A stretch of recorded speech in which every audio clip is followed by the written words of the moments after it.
नमस्कार साथियों, स्वागत है आप सभी का हमारे Khurana study official YouTube channel पर। और आप सभी साथी आज बीएसटीसी फर्स्ट ईयर का जो सेकंड पेपर होगा, जिस पेपर का नाम होगा आपका शिक्षा के उद्देश्य, ज्ञान एवं पाठ्यचर्या। तो आपको ये पहला पेपर तो आपको करा दिया है, 3 पार्टों में मैंने करवा दिया है। और अब आपको दूसरा पेपर पढ़ना है। इंग्लिश का पेपर भी मैंने कंप्लीट करवा दिया है, ठीक है ना। तो आपको प्लेलिस्ट में सभी पेपर आपको मिल जाएंगे। तो चलिएगा, अब हम आपको पढ़ाते हैं शिक्षा के उद्देश्य, ज्ञान एवं पाठ्यचर्या। आपको यहाँ पर यूनिट नंबर 1 और यूनिट नंबर 2 यहाँ से अध्ययन करवाया जाएगा, जिसके पूरे टोटल 20 नंबर आपको मिलने वाले हैं। और यहाँ से केवल वही प्रश्न आपको पढ़ने हैं जो इम्पोर्टेंट हो, ठीक है साथियों। तो इस जो पेपर में आपकी साइकोलॉजी चलेगी, पेपर नंबर 1 और पेपर नंबर 2 आपके दोनों पेपर साइकोलॉजी के ही मान लो। पूरी साइकोलॉजी चलेगी इसमें बच्चे की, ठीक है ना। तो इसमें आपका पहला क्वेश्चन आपको तो यही पढ़ना है कि लैटिन भाषा के एजुकेशन में ई का अर्थ क्या होता है। तो ई का मतलब होता है साथियों एग्जिस्ट। एग्जिस्ट का मतलब होता है बाहर निकलना। क्लियर। अगला क्वेश्चन है कि शिक्षा से मेरा अर्थ है कि मनुष्य का बालक का मनुष्य के शरीर, मन और आत्मा के सर्वांगीण विकास और सर्वोत्कृष्ट विकास है। तो ये उपरोक्त कथन किसका है, तो आपको याद रखना है महात्मा गांधी जी का कथन है। ओके, चलिए आपको ये परिभाषाएं आपको विशेष करके याद रखनी। परिभाषा बहुत ज़्यादा पूछी जाती है एग्जाम के अंदर, और अगर आपने परिभाषा अच्छे से याद रख ली तो मान लीजिए आपके काफ़ी सारे नंबर्स आपको मिलेंगे। उसके बाद में अगला क्वेश्चन है आप सभी के लिए कि शिक्षा को अनुभवों की निरंतर पुनर्रचना के द्वारा जीने की प्रक्रिया किसने माना है। तो आप सभी को याद रखना है, राइट आंसर हो जाएगा जॉन डेवी ने। किसने माना है, जॉन डेवी ने। नेक्स्ट क्वेश्चन है आपका शिक्षा मनुष्य की जन्मजात शक्तियों का प्राकृतिक सुव्यवस्थित और प्रगतिशील विकास है। शिक्षा की यह उपरोक्त परिभाषा किस व्यक्ति ने दी है, तो आपको याद रखना होगा किसने दी है, पेस्टोलॉजी ने दी है। उसके बाद नेक्स्ट क्वेश्चन है आपका नेक्स्ट क्वेश्चन है कि शिक्षा का अर्थ अंतः शक्तियों का बाह्य शक्तियों से समन्वय स्थापित करना है, और ऐसा कथन कहने वाले हैं हार्वर्ड स्पेंसर, ठीक है ना, हार्वर्ड स्पेंसर, ठीक है। चलिए अगला क्वेश्चन आप लोगों के लिए है, ये लीजिएगा। अगर लगे क्वेश्चन आपकी परिभाषा हो चुकी है, तो अगला क्वेश्चन आपका ये है कि शिक्षा एक त्रिमुखी प्रक्रिया है, और इस त्रिमुखी प्रक्रिया को बताने वाले कौन हैं, जॉन डेवी है, ठीक है ना। इसमें बताया था त्रिमुखी प्रक्रिया के अंतर्गत उन्होंने एक तो बताया था उद्देश्य, उद्देश्य के बाद बताया था अब उन्होंने पाठ्यक्रम, पाठ्यक्रम के बाद में बताया था विद्यार्थी। कौन बताया था, विद्यार्थी, ठीक है ना, ये बताए थे उसने। चलेगा आगे बात करते हैं। नेक्स्ट क्वेश्चन आपका आता है यहाँ पर, ये रहा, जीवन जीने की कला का विकास करना शिक्षा का उद्देश्य होता है। तो राइट आंसर हो जाएगा आपका हार्वर्ड स्पेंसर का ही है। ओके, और अगला प्रश्न है कि सामाजिक का सहयोग की अपेक्षा व्यक्तिगत अधिकार पर अधिक बल देता है। तो ये प्रकृतिवाद की परिभाषा है। कौन देता है, प्रकृतिवाद देता है। और यंत्रवादी प्रगतिवाद के प्रमुख श्रोता कौन है, तो कौन है वो, हॉब्स है, ठीक है ना, हॉब्स महाराज हैं। और निषेधात्मक शिक्षा पर बल कौन देता है, तो निषेधात्मक शिक्षा पर बल कौन देता है, प्रकृतिवादी देते हैं। और सबसे मोस्ट क्वेश्चंस इसका याद रखना आपको, एमाइल जो पुस्तक है, एमिल या एमाइल, उसके जीन जैक्स रूसो, उसके लेखक कौन है, रूसो नाम याद रख लो आप तो, ठीक है, पूरा नाम है जीन जैक्स रूसो। अच्छा, अगला प्रश्न है कि शिक्षा का उद्देश्य ज्ञान देना ही नहीं होना चाहिए, बल्कि उसमें ज्ञान को प्राप्त करने की रुचि और शक्ति विकसित करना होना चाहिए, और उसकी विधि स्वयं खोज की विधि है। तो ये विचार था साथियों, याद रखना रूसो का, ये जो इसी पुस्तक के अंदर दिया गया था एमाइल में। ओके, द लॉज नामक पुस्तक, पुस्तकों से भी प्रश्न आते हैं। लॉज नामक पुस्तक किसकी है साथियों, लॉज प्लूटो, लॉज प्लूटो आपको याद रख लेना है, ठीक है। चलिए आगे बढ़ते हैं। आगे बहुत अच्छा प्रश्न है कि आदर्शवाद, याद रखना है आपको, आदर्शवाद में प्रधानता है किसकी है, ज्ञान मीमांसा की है। किसकी है, ज्ञान मीमांसा की प्रधानता है। अगला क्वेश्चन है ये है कि ज्ञान मीमांसा में प्रधानता किसकी होती है, फिर भाव पक्ष की होती है। दोनों प्रश्न आपको याद रखना है। और आदर्शवादी विचारों के अनुसार शिक्षा कैसी होनी चाहिए? बालक केंद्रित होनी चाहिए, बाल केंद्रित होनी चाहिए, ठीक है ना। चलिए अगला क्वेश्चन, और बताया है उन्होंने कि आदर्शवाद में तर्क चिंतन को प्रयुक्त करते हैं निगमन तर्क चिंतन के अंदर, निगमन चिंतन के अंदर। सुकरात की विधि कौन सी है? तो सुकरात ने प्रश्नोत्तर विधि के बारे में बताया था। शिक्षक को जलते हुए दीपक की तरह उपमा बताइए, तो जलता हुआ दीपक शिक्षक को किसने बताया? रविंद्रनाथ टैगोर ने। ओके, चलिए आपको अगला प्रश्न करना है। सत्यम शिवम सुंदरम की जो अवधारणा है साथियों में किसकी है? आदर्शवाद की है, ठीक है ना, आदर्शवाद की है। यथार्थवादी समाज का दर्पण किसे मानते हैं? तो वो विद्यालय को मानते हैं। और यथार्थ अगला है कि यथार्थवाद को मानते हैं कौन? ज्ञान मीमांसा दर्शन के अंदर। चलिएगा अगला प्रश्न, इसमें तो कोई है नहीं खास। ओके, चलेगा अगला प्रश्न है आपका यहाँ पर प्रयोजनवाद की। तो प्रयोजनवाद के आपसे प्रवर्तक पूछा है, तो विलियम जेम्स है, ठीक है ना। प्रवर्तक कौन है इसके? William James. प्रयोजनवाद की प्रक्रिया शुरू होती है अनुभव केंद्रित होती है। क्या होती है? अनुभव केंद्रित। अगला क्वेश्चन आपका आता है, ये लीजिएगा, प्रश्न है 60 नंबर। जो शिक्षक दर्शन की उपेक्षा करते हैं उन्हें अपने कार्य की प्रभावहीन बना डालने के रूप में इस उपेक्षा का दंड भुगतना पड़ता है। तो ये कथन किसका है? आर रस्क का है, ठीक है ना भाई, आपको याद रखना है, बिल्कुल अच्छे से याद रखना है। बताइए कि शिक्षा और दर्शन एक ही सिक्के के दो पहलू है, ये कथन कहने वाले कौन हैं? रॉस हैं। रॉस अलग है, रूसो अलग है साथियों, रॉस अलग है, रॉस ये है और रूसो अलग है, ये अलग है भैया, याद रखना सभी। चलिए नेक्स्ट क्वेश्चन से आपका, शिक्षा और दर्शन का सामान्य ही सिद्धांत है। दर्शन शिक्षा का सामान्य सिद्धांत ही है, ये कथन किसका है? आपको याद रखना है, जॉन डीवी का है। चलिए आगे बढ़ते हैं, ये प्रश्न आपको याद रखना है। शिक्षा और दर्शन का प्रमुख उद्देश्य लिखिए। शिक्षा और दर्शन का प्रमुख उद्देश्य लिखती है। आपको याद होना चाहिए कि शिक्षा का उद्गम संस्कृत की शिक्ष धातु से हुआ है, जिसका अर्थ होता है सीखना, और प्रेरक के रूप में प्रयुक्त होने के कारण जिसका अर्थ होता है सिखाना। अगर कोई प्रेरक है मतलब हमको सिखा रहा है तो वो सिखाना हो गया। शिक्षा को अंग्रेजी में एजुकेशन कहते हैं और लैटिन भाषा में एजुकेयर से निकला हुआ, जिसका अर्थ होता है विकसित होना। तो यह आपको याद रखना है। अगला प्रश्न आपने छोटे पढ़े लिए। नेक्स्ट प्रश्न है आपका यहाँ से, तो कुछ ज़्यादा बिल्कुल नहीं पढ़ना है। शिक्षा की आवश्यकता क्यों होती है? पुराने ही प्रश्न आएंगे, मैं कह रहा हूँ इस चीज़ को। शिक्षा की आवश्यकता क्यों होती है? तो जन्म से ही मानव की पहली समस्या स्वयं के परिवेश से अनुकूलित होने की होती है। वह स्वयं शिशु के रूप में निर्भर करता है, जैसे जैसे बढ़ता है वैसे वैसे उन्हें कई स्तरों पर भी अनुकूलन की आवश्यकता पड़ती है। तो ये प्रश्न आपको याद रख लेना है। और एक वाला ये प्रश्न, शिक्षा दर्शन शास्त्र और शिक्षा एक ही सिक्के के दो पहलू हैं। तो इस प्रश्न को आप लोगों को किस तरीके से डिफाइन करना है वो आपको याद रखना पड़ेगा। ज्ञान की अनिवार्य शर्तों को, भाई ये प्रश्न बहुत मोस्ट है, छोटे प्रश्नों में अगर पूछा जाएगा तो ज्ञान की प्राप्ति के लिए 3 शर्तें जरूरी होती है। पहली चीज़ है विश्वास की अनिवार्यता, विश्वास का सत्य होना, प्रामाणिकता का आधार होना। ओके, ज्ञान को परखने की यहाँ पर अगर कसौटियों की बात की जाएगी तो निश्चिंतता, स्पष्टता, अवबाधिता और नवीनता और क्रिया साफल्यता। चलेगा, आपको यहाँ से पूछ लिया जाए प्रकृतिवादी विचारधारा के समर्थक कौन कौन से, तो ध्यान रखना रूसो, अरस्तु, काम्टे और हॉब्स। अगला क्वेश्चन आता है आपका नेक्स्ट। ज़्यादा प्रश्न बिल्कुल नहीं है, मैं कह रहा हूँ इस चीज़ को, आपके इनसे बाहर नहीं जाएगा, है ना। सीखने के कारक कौन कौन से, ध्यान रखना भाई, सीखने के कारक आपसे पूछा जाए, ठीक है, कौन कौन से हैं सीखने के कारक, आपको याद रखना है। पहली चीज़ तो है सीखने का कारक है सर्वप्रथम सुनियोजन, ठीक है। दूसरे शब्दों में बोले कि जो सिखाया जा रहा है उसको व्यवस्थित तरीके से, स्पष्ट तरीके से सीखना।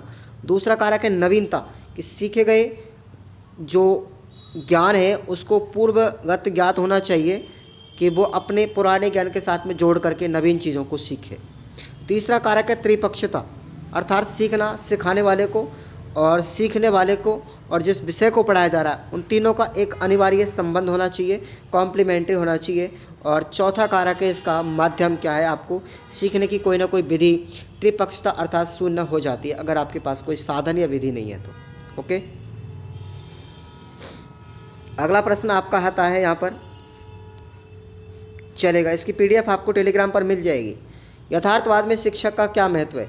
यथार्थवाद में शिक्षक का क्या महत्व है, शिक्षक का क्या स्थान होता है? तो यथार्थवाद शिक्षक का स्थान प्रकृति और आदर्शवाद के बीच का है। यह दर्शन ना तो प्रकृतिवाद की तरह का शिक्षक की अवहेलना करता है, नहीं आदर्शवाद की तरह उसे बहुत उचित स्थान प्रदान करता है। फिर भी यथार्थवाद शिक्षा में शिक्षक को महत्वपूर्ण स्थान दिया जाता है। इस दर्शन के अध्यापक से बहुत आशा है। उदाहरण तौर पर स्कूल अध्यापक से आशा करता है कि बस बच्चों के सामने बहुत सी वस्तुओं को और उसकी क्रियाओं को उनके वास्तविक रूप में प्रस्तुत करें। तो इस प्रश्न को आप सभी को रट लेना है। ओके, चलेगा। नेक्स्ट क्वेश्चन है आपका शिक्षा। ये सबसे मोस्ट प्रश्न, आपको इस प्रश्न पर लगाना मोस्ट क्वेश्चन। ठीक है, पहली चीज़, शिक्षा और दर्शन में क्या संबंध है? अगर आपने ये प्रश्न पढ़ लिया तो आप सभी का बहुत सारा मैटर क्लियर हो जाएगा। ठीक है ना, निबंधात्मक प्रश्न है, यहीं से प्रश्न पूरा अंदर फंसेगा।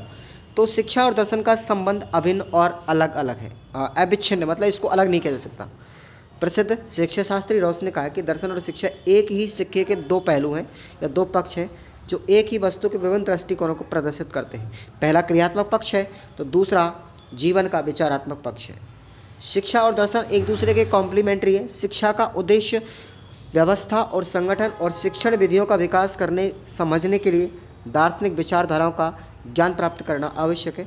तो फिशे साहब ने कहा है कि शिक्षा दर्शन की सहायता के बिना पूर्णतया और स्पष्टता को प्राप्त नहीं कर सकती। इस प्रकार जेंटाइल का मत है कि शिक्षा दर्शन की सहायता के बिना उचित मार्ग पर अग्रसर नहीं हो सकती। इस संघर्ष में पार्टाइज ने भी लिखा है। पार्टाइज ने क्या लिखा है कि गहन अर्थ में मानना उचित होगा कि जिस प्रकार शिक्षा दर्शन पर आधारित है उसी प्रकार दर्शन शिक्षा पर भी आधारित है। उसके बाद बताया है कि शिक्षा और दर्शन में घनिष्ठ संबंध होता है। मानव जीवन में विकास का साधन होता है शिक्षा, और परिस्थितियों के निर्माण में शिक्षा का विशेष हाथ होता है। दर्शन लक्ष्य का निर्माण करता है और शिक्षा इस लक्ष्य की ओर साधन के रूप में कार्य करती है। तो इस प्रश्न को आपको रट लेना है। उसके बाद यहाँ पर कौन कौन से कारक अभिव्यक्त करते हैं? तो देखिए, एक तो मार्गदर्शन करना, राजनीति को प्रभावित करना।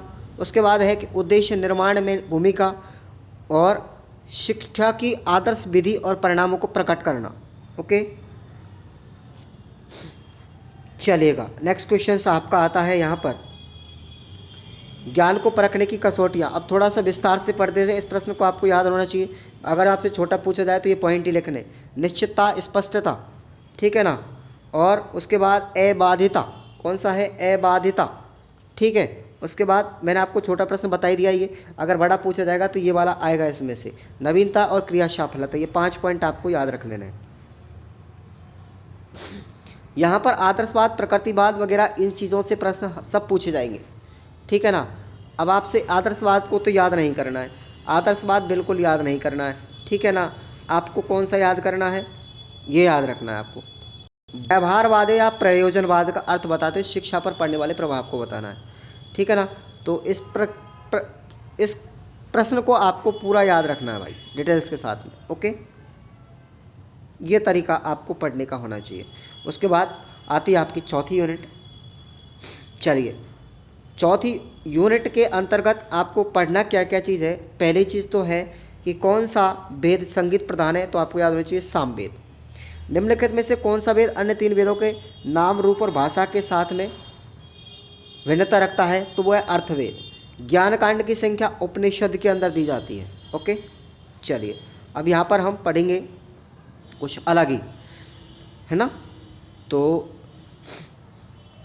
चलिए, विद्या आरंभ क्या होता है। देखो यहाँ पर 16 संस्कारों की बात भी की जाए। घर पर ही अक्षर ज्ञान कराना है, क्या है? विद्या संस्कार होता है।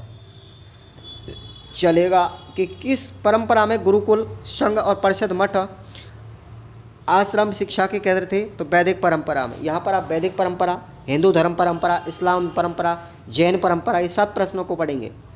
ठीक है ना। उसके बाद बौद्ध शिक्षा का उद्देश्य क्या होता है? एक ही उद्देश्य, निर्वाण प्राप्त करना। विद्या संस्कार, विद्या की समाप्ति पर बौद्ध काल में क्या किया जाता था? उपसंपदा किया जाता था। उपसंपदा संस्कार है ये। ठीक है मेरे भाई, आप सभी को याद रखना है। अगला प्रश्न है, देखिएगा, जैन परंपरा में कितने स्तर हैं? 2 स्तर बताए गए हैं। ठीक है।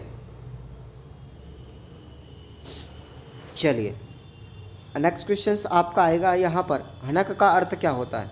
ठीक है, बाइबल में शिक्षा की परिभाषा बताते हुए जो प्रयुक्त किया गया शब्द है हनक, और हनक का मतलब होता है शिक्षा देना या प्रशिक्षित करना। उसके बाद में प्रोटेस्टेंट नामक संप्रदाय किसने चलाया था, तो मार्टिन लूथर ने चलाया था, प्रोटेस्टेंट संप्रदाय। ओके,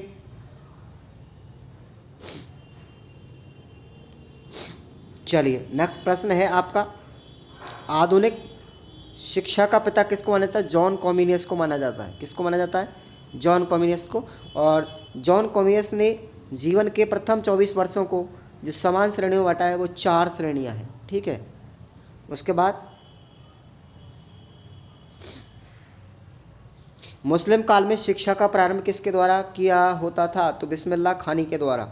मुस्लिम में जो प्राथमिक शिक्षा दी जाती है वो मकतबों में दी जाती थी मेरे भाई। और सर्वाधिक प्रयास किसने किया था, औरंगजेब ने किया था। भाषा फारसी होती थी, मदरसों में भाषा अरबी होती थी, ये आपको याद रखना है। ठीक है, चलिए नेक्स्ट क्वेश्चन है आपका, ये प्रश्न आपको याद रखना है, मुस्लिम शिक्षा में जाति के बंधनों को तोड़ने में सहायता दी जाती है, भारत की सांस्कृतिक एकता की अभिवृद्धि की है। तो ये कथन किसका है, आपको याद रखना है, डॉक्टर F.E. केई का। ठीक है ना। अल गज़ल ने सूफी साधना को इस्लामी मत के अनुसार अपने विभागों में विभक्त किया है। तो कितने भाग हैं, 4 हैं, आपको याद रखना है। और शिक्षा प्राप्ति में जब हम सामान्य से विशिष्ट की ओर प्रस्थान करते हैं तो वो पद्धति कहलाती है, आपको याद होना चाहिए, निगमनात्मक पद्धति, सामान्य से विशिष्ट की ओर। ठीक है ना। उसके बाद सुकरात की विधि आपने पढ़ी रही, कौन सी है, प्रश्नोत्तर विधि है मेरे भाइयों, आपको याद रखना है। केवल ज्ञान व्यक्ति ही उचित कार्य कर सकता है। तो ये कथन किसका है, तो सुकरात का ये कथन। ओके, चलिए रिपब्लिक पुस्तक की बात करना है। रिपब्लिक किसकी है, प्लेटो की। और इमाइल किसकी है, आपको याद रखना होगा किसकी है, इमाइल किसकी है, रूसो की है। ठीक है ना, तो ये आपको याद रखना है। और अरस्तु ने तर्कशास्त्र में किस विधि की स्थापना की है, तो वो की है आगमनात्मक विधि की स्थापना की है। चलिएगा अगला प्रश्न है आप लोगों का, तो अच्छे से आपको याद रखना है। वैदिक कालीन शिक्षा के उद्देश्यों को तो यहाँ पर करना नहीं है। वेद के 4 भागों में बांटा गया वेदों को, यजुर्वेद, सामवेद, अथर्ववेद और ऋग्वेद, आपको याद रख लेना है, सारे याद भी होंगे आप लोगों के लिए। चलिएगा नेक्स्ट पढ़ते हैं, बौद्ध परंपरा में ज्ञान प्राप्ति के स्रोत क्या क्या होते हैं। तो आपको याद रखना, संवाद, अनुभव, तर्क, मनन, चिंतन, विश्लेषण, व्याख्या एवं बुद्धि, ये ज्ञान प्राप्ति के स्रोत माने जाते हैं। ओके, चलेगा अगला प्रश्न आप लोगों को, यहाँ यूनिट में ज़्यादा नहीं मूड पचाना है आप लोगों के लिए, तो सिर्फ और सिर्फ बड़े प्रश्नों को याद रखना है। और इस्लाम का आधार आपको याद होना चाहिए। इस्लाम का मूल आधार होता है कलमा ए तौहीद है, ला इलाहा इल्लल्लाह मुहम्मद सल्लल्लाहु। इसका अर्थ होता है कि अल्लाह के सिवा कोई और पूजनीय नहीं है, मोहम्मद साहब उनके रसूल हैं। याद क्या रखना है, ला इलाहा इल्लल्लाह मुहम्मद रसूलुल्लाह, मोहम्मद सल्लल्लाहु, कलमा ए तौहीदा कि ला इलाहा इल्लल्लाह मुहम्मद सल्लल्लाहु, जिसका अर्थ होता है कि अल्लाह के सिवा कोई पूजनीय और कोई वस्तु है ही नहीं, मोहम्मद साहब उसके क्या हैं, रसूल हैं। ठीक है मेरे भाइयों, तो आपको याद रखना है। उसके बाद यहाँ पर प्लेटो की जो पुस्तक है रिपब्लिक, उसमें 2 स्तर बताए थे शिक्षा के, प्रारंभिक शिक्षा, कुस्तरित शिक्षा, आपको याद भी रख लेना, कोई दिक्कत नहीं है। ठीक है ना। उसके बाद चलिए पहला प्रश्न आपको ये याद रखना है, वैदिक परंपरा की शिक्षण विधि क्या है। वैदिक परंपरा में किस तरीके से शिक्षा दी जाती थी, तो मंत्रों के महत्व के कारण शुद्ध उच्चारण की शिक्षा दी जाती थी। वेदों को समझने के लिए शिक्षा, छंद, व्याकरण, निरुक्त, कल्प तथा ज्योतिष का पूर्व ज्ञान आवश्यक था। यही वेदांग कहलाते। इसी के साथ में रेखा गणित भी सिखाई जाती थी। ठीक है ना। चलिए जैन परंपरा की बात करते हैं यहाँ पर, तो ये भी आप लोगों को याद रखना है, जैन परंपरा के अनुसार। ठीक है ना। ये प्रश्न विशेषकर याद रखना है आप सभी के लिए, ईसाई धर्म के अंतर्गत जो आधुनिक प्रणाली है उसका क्या योगदान है, कि भाई ईसाई परंपरा और एक शिक्षक दूसरे के साथ वर्षों से संबंधित रहे हैं। आधुनिक शिक्षा प्रणाली के कई विचार बाइबल की शिक्षा का परिणाम है। बाइबल में प्राप्त यीशु के विचार प्रारंभिक चर्च के अनुसार शिक्षा मानसिक मस्तिष्क की कसरत मात्र ही नहीं वरन मनुष्य के मानसिक और आत्मिक विकास के लिए भी महत्वपूर्ण होते हैं। यीशु ने हमेशा उचित शिक्षा को ही सत्य प्राप्त करने की खोज के रूप में देखा था और शिक्षा से संबंधित माध्यमों का प्रयोग जैसे संवाद, सूचना, तर्क वितर्क सत्य की प्राप्ति के लिए होना आवश्यक है। यीशु के अनुसार सच्ची शिक्षा मनुष्य को परमेश्वर और अन्य जीवों के साथ में जोड़ती है। मसीह परंपरा का शिक्षा के विषय में परिप्रेक्ष्य हमारी आधुनिक शिक्षा प्रणाली के लिए अत्यंत लाभदायक साबित हो सकता है। तो शिक्षा के उद्देश्य को स्वयं के विषय और उत्थान और प्रगति के साथ में उन्होंने जोड़ा है, तो आप लोगों को याद रखना चाहिए। चलेगा, ये प्रश्न भी इम्पोर्टेंट है। जॉन कॉमिनियस कौन थे, इसके बारे में आप लोगों को याद रखना है। मैं पढ़ नहीं सकता, थोड़ा सा गला खराब है, इस वजह से। कॉमिनियस ने किन पाठशालाओं का उल्लेख भी किया है, ठीक है ना, तो ये आपको याद रखना है। और अलग जाली क्या है, अलग जाली के शैक्षिक उद्देश्यों को वर्तमान के संदर्भ में कहाँ तक परिप्रेक्ष्य संभव है, प्रासंगिक है, दोनों याद रखना है। ये अलगाजी भैया एक प्राचार्य थे, बगदाद के निजामिया विश्वविद्यालय के प्रोफेसर थे, मोहम्मद अलगजाली, ठीक है ना। और मिट्टी के अंदर बीज की तरह जिस तरीके से ज्ञान मनुष्य के अंदर होता है, जो सीखने सिखाने की प्रक्रिया के अंदर आकार का होता है, उसी तरीके से उन्होंने बताया था। पहले दूसरी चीज़ बताई, बच्चों को सिखाना वास्तव में खेत में जो अवांछनीय खास खरपतवार को निकालकर पौधों को स्वस्थ विकास को सुनिश्चित करना जैसा कार्य इन्होंने बताया था। तो ये प्रश्न भी आपको याद रखना है।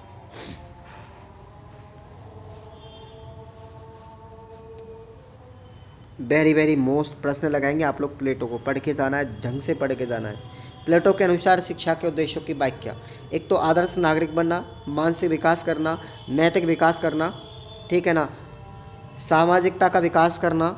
ये प्रश्न आपको ढंग से पढ़ के जाना, ठीक है ना मेरे भाई।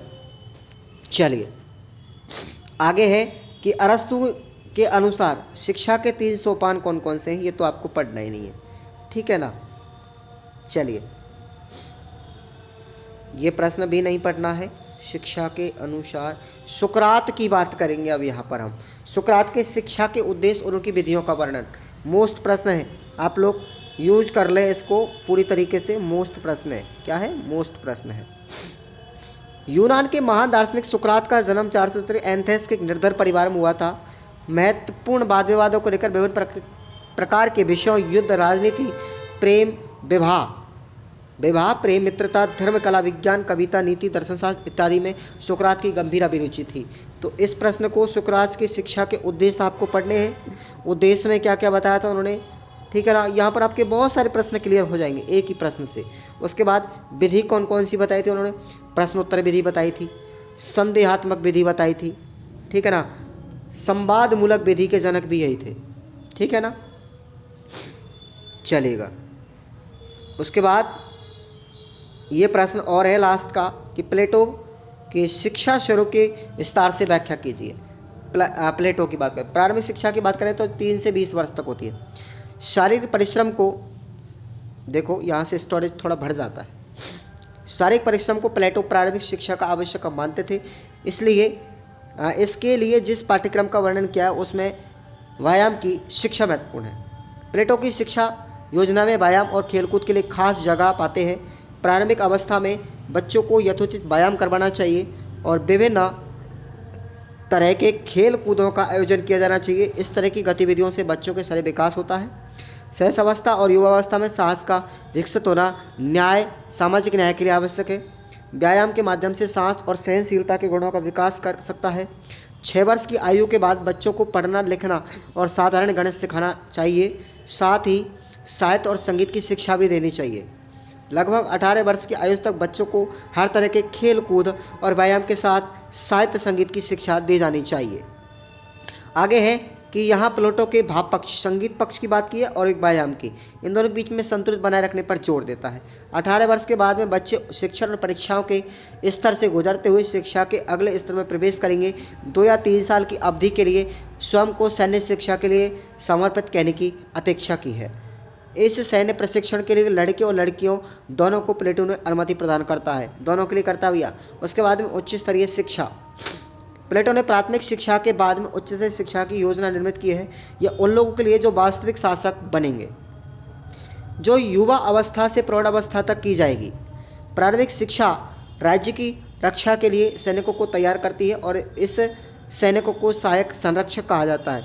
उच्च स्तरीय शिक्षा पूर्ण संरक्षक, राज्य का प्रारंभिक शिक्षा का प्रमुख माध्यम साहित्य और कला को माना गया है, जबकि उच्च स्तरीय शिक्षा का माध्यम यहाँ पर दर्शन और विज्ञान को माना है। तो ये प्रश्न आप लोगों को याद कर लेना है। ठीक है मेरे भाइयों, चलेगा तो आप लोगों के लिए अगली यूनिट पढ़ाई जाएगी, यूनिट नंबर 3 और 4। इसके नोट्स आप लोगों को मैंने प्रश्न तो बता दिए, जिसके पास सीरीज़ नहीं है उसको सीरीज़ की ये PDF मिल जाएगी। टेलीग्राम चैनल को आप लोग ज्वाइन कर लीजिएगा। धन्यवाद। डिस्क्रिप्शन बॉक्स में लिंक दी गई है।